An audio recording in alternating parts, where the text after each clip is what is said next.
My therapist told me that sometimes, the only way out of a nightmare is through it, that writing down the details will rob them of their power. So when I started waking up every night at 3:07 a.m., sweating and shaking, I listened.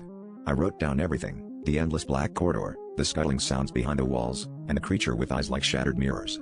She said my mind was just trying to process something, but last night, something happened that I can't explain.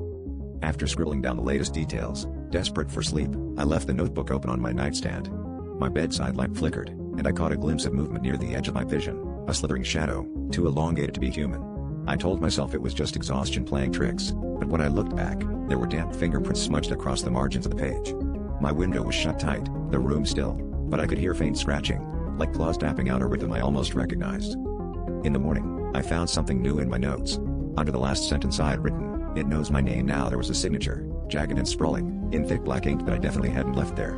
The name wasn't mine. It wasn't anyone's. The letters bent in unnatural ways, curling into runes I didn't recognize, but I felt them vibrating in my skull, a warning or a promise. I tried to rip the page out, but the words had sunk deep, the ink bleeding through every sheet, as if the paper itself was being rewritten. That night, the nightmare didn't wait for sleep. As I sat in my therapist's office, recounting what I'd found, the lights flickered again. She paused, looking down at her own notes, her face going pale.